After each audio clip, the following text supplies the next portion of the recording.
What is good, Ninja? Ozzy over here from Player Essence, and welcome to another Nintendo Switch and gaming news video. Today we have some awesome information for you guys. Like always, let's go ahead and get right into it. Xenoblade Chronicles 2 DLC new quest pack and version 1.2.0 update will launch on January 19th in Japan, so it's probably going to drop sometime today as far as North America and Europe. So you can play 5 new story quests and more. So the new quest pack downloadable content for Xenoblade Chronicles 2 will launch alongside a third helpful items pack and the game's version 1.2.0 update in the afternoon on January 19th in Japan, Nintendo has announced. Now here is what is included with each add-on, which are available as part of the $29.99 expansion pass. So you have the new quest pack.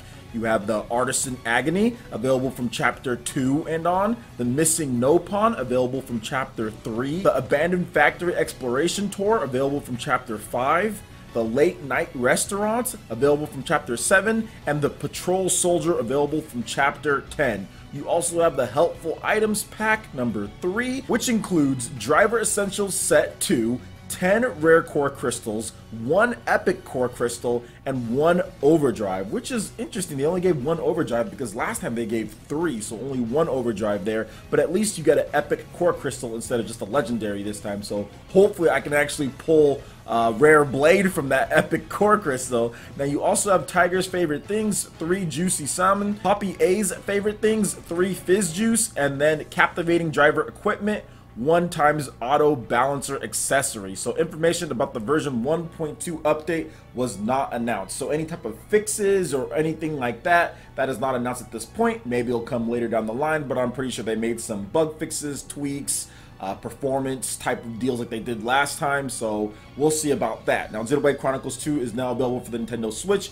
You can pick it up. This is a great time for a lot of the new Nintendo Switch owners. If you got the system in the Christmas period and you're kind of looking for another game to play, maybe you've already finished Super Mario Odyssey or The Legend of Zelda Breath of the Wild, I would definitely pick up Xenoblade Chronicles 2 as your next game. Or if you're someone new to my channel and you kind of haven't seen all of my coverage beforehand, please make sure you check out all of my videos that I've done on Xenoblade Chronicles 2. This game is amazing. I have Let's Plays, I have just various information videos. I've been talking about this game for pretty much all year last year, so it's definitely a fantastic experience. I absolutely love it. I'm 117 hours in, so going on 120 hours, and I think like I'm on chapter 6 or 7 or something like that. I think chapter 6 maybe. So I'm about halfway done or so, and I'm just loving the experience. I'm taking everything in. I'm completing all the side quests. I'm playing whenever I get a little bit of time to play, so I'm having a ton of fun with the game. And I actually purchased the season pass, so I'm really looking forward to getting all of these items here. I really like when they do this because the last time that they released the season pass items, it was great to get some of the stuff that they got, the rare core crystals and all of the stuff that they included, the overdrive protocol. That stuff was awesome. So we are getting a little bit better stuff here when it comes to an epic core crystal, so I do like that. And also another side note, it looks like they're going to be releasing updates for the most part every single month at the end of the month. Last year, December like 20 something or around that time, they released the first update to Xenoblade Chronicles 2, and now we have another update coming at the end of January, so mid to end. So it looks like every single month or so at the end of the month they're going to release an update. The game's been out going on 2 months now, and we've got 2 updates. So what do you guys think about Xenoblade Chronicles 2 in terms of these items here and the game so far? And if you haven't picked it up yet, are you going to buy the game? Let me know your thoughts in the comment section below. Alright, and moving to the next article here, the Nintendo Switch has officially sold over 600,000 units in Germany. So shout outs to the German people out there buying all the Nintendo Switches. Let's go ahead and get into this article here, and shout outs to Nintendo everything for it. In announcing Nintendo Labo, Nintendo has provided a sales update for the Nintendo Switch in Germany. So far, the system has sold over 600,000 units. That's better than any other Nintendo home console in the same period, meaning that the Nintendo Switch actually beat out the Wii in the same time period, which is really good, and we're seeing why Nintendo is pretty optimistic about sales going forward when it comes to the Nintendo Switch. They've got this brand new Nintendo Labo announcement, which I've already detailed and talked about. Make sure you check out my video if you haven't seen it already, if you want to know the full details on Labo. But I think this is really just going to help and spur sales. Honestly, that's all it's going to do when it comes to Labo,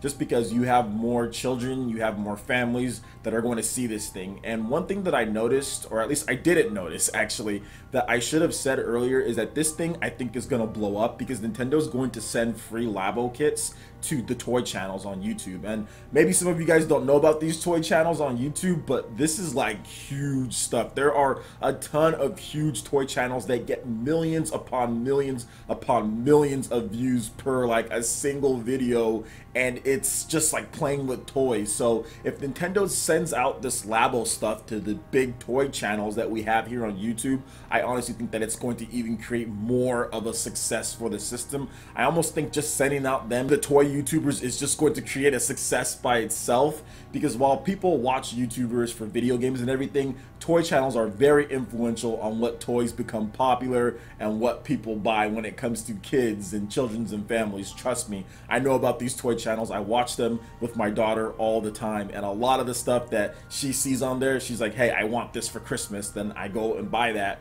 or mom goes out and buys that for Christmas. So I do feel that Nintendo's going to send this Labo stuff out, and we're going to get even bigger sales when it comes to worldwide, just because of the influence of those toy channels and kind of the creativity of the paper craft and like the hobbies and stuff that children like to do with boxes. So overall, really good for Nintendo that they were able to sell over 600,000 units in Germany since launch, which is really good. And we recently got sales numbers from France that the Nintendo Switch has sold over 911,000 units. So between Germany and between France, that's easily over 1.5 million units total sales. Not too bad for only 2 countries in Europe. That's not even counting the rest of it. So what do you guys think about the sales here, in addition to the toy revolution that could be coming with Nintendo Labo to increase sales even more? Let me know your thoughts in the comment section below. Alright, and moving into the final article here. Now, I recently talked about how Nintendo Labo was dominating the Amazon sales charts the last time that we looked at it. In terms of my last video,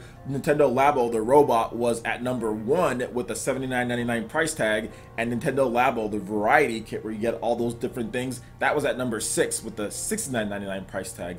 However, the Super Nintendo Classic, the mini thing, that's actually at number 2. But another interesting game that I saw, because some people were saying if Dark Souls belongs on the Switch, or if Dark Souls is going to sell on the Switch, well, at least according to the Amazon sales charts, absolutely it's going to sell on the Nintendo Switch, because currently it's actually above the PS4 and Xbox One versions of Dark Souls on Amazon when it comes to Amazon US sales, and it's at number 8 overall in terms of just the best sellers pre-order numbers right now. So that's actually looking really good for Nintendo going forward. And I talked about this when it comes to Dark Souls. I thought that Dark Souls had a chance to do really well on the Nintendo Switch, potentially even better than the Xbox One version, and right up there with the other versions of the game. One, because I don't think that there's any Nintendo Switch tax on this one, so you are going to be getting the same price across all systems, $40. But also another thing is that Dark Souls, and the type of game that it is, the RPG, the hardness of it, and being able to actually put the system in sleep mode, but just being able to play anywhere that you want, that is just something very unique to the Dark Souls universe. We've never gotten a portable version of Dark Souls at all, and while it might not be running as high as the resolution as the Xbox One X or PS4 Pro with 4K, or as fast frame rate on the PS4 or Xbox One, you still have the ability to play Dark Souls anywhere you want. And if they incorporate HD Rumble, that could be a whole nother way to kind of play Dark Souls and experience it anywhere you want with the HD Rumble. On top of that, it's the first time that a Nintendo system has ever gotten Dark Souls, so there's a lot of milestones that are being broken here. And for me, that's something that I'm really excited about, because Dark Souls didn't come to the Nintendo Wii U, and when asked about why didn't Dark Souls come to Nintendo Wii U, Miyazaki kind of laughed and said, oh, that's not really our audience and all that. So to see Dark Souls finally come to the Nintendo Switch, finally come to a Nintendo system, and be a Nintendo system that you can play anywhere that you want, that is like a dream come true. I don't see why people wouldn't want to go pick that up, heck, even with the frame rate being lower. And for me, it's like one of those things where I'm going to support third party on the Nintendo Switch, and it's going to run at 1080p, 30 frames per second. I played Demon's Souls at 30 frames per second. I played the original Dark Souls on the Xbox 360 like at 20 frames per second. I played Bloodborne at 30 frames per second, and all those games were good. All those games were fun and good to play. So I have no problem having a completely portable version of Dark Souls at 1080p and 30 frames per second. Fine by me, and that's exactly how Bloodborne ran on the PS4, and I was fine with that game. Just didn't really have enough time to kind of go through and complete it all. But with the Nintendo Switch being portable, Sundays are definitely going to be Dark Souls days for me when I go to my mom's house, just because I have nothing to do because my daughter gets all the attention. So yeah, Dark Souls on Sundays for me when I go over to my mom's. Maybe I'll be a little agitated after dying so many times on there. So Dark Souls is selling well on the Nintendo Switch. It's good to see that. And what do you guys think about this in terms of the sales so far? Are you going to be picking up Dark Souls on the Nintendo Switch? What are you looking forward to most with the game? Let me know your thoughts in the comment section below. Alright, Ninja, that wraps it up for this video here. Go ahead and check out the links in the description below. We've got Facebook, we've got Twitter. Go ahead and give us a like and a follow on our social media. Really helps us spread the content of Player Essence across the interwebs in addition to YouTube. Also, make sure you check out our Patreon and YouTube live gaming page. Consider supporting Player Essence. When you do so, it gets you access to all sorts of cool benefits, perks, rewards, and emotes via YouTube sponsorship. But check out the link in the description below. Consider supporting Player Essence right here on YouTube. Hit that like button if you did like this video. Lets me know you guys want more content like this going forward in the future. And subscribe to Player Essence for the latest RPG, Japanese, and Nintendo gaming news. Thank you so much for watching. We'll catch you, Ninja, for the next video. Peace.